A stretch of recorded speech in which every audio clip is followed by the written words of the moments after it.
વિરમગામ ડિવિઝનના 153 બિનવારસી વાહનોની હરાજી સફળ, સર્વોચ્ચ બોલી જૂનાગઢના એક વેપારીની.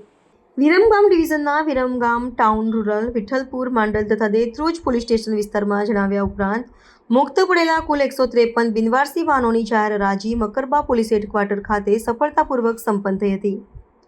આ હરાજીનો મોકો ઇન્ચાર્જ ડીવાયએસપી શ્રી તપન ડોડિયાની અધ્યક્ષતામાં તથા વિવિધ પોલીસ ઇન્સ્પેક્ટર શ્રીઓની હાજરીમાં યોજાયો હતો. હરાજી માટે વહીવટીતંત્ર દ્વારા વાહનોની બેઝ કિંમત ₹2,75,000 નક્કી કરવામાં આવી હતી.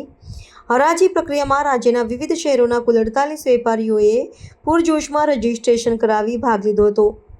પૂર્ણ પ્રક્રિયા દરમિયાન કુલ 20 બોલીઓ નોંધાઈ, જેમાં છેલ્લે જૂનાગઢના વેપારી યુસુફભાઈએ ₹8,80,000ની સર્વોચ્ચ બોલી મૂકી હતી.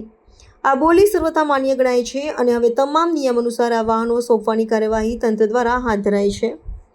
હરાજી સફળતાપૂર્વક પૂર્ણ થતાં અધિકારીઓએ પારદર્શક પ્રક્રિયા અને ખંતભેર સંચાલન માટે તાલીમદાર કર્મચારીઓને શુભેચ્છા પાઠવી હતી.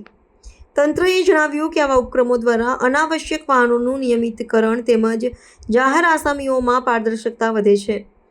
વધુમાં ભવિષ્યમાં પણ આવી હરાજીથી વહીવટમાં સરળતા રહે અને આવક વધારવા પ્રયાસો ચાલુ રહેશે.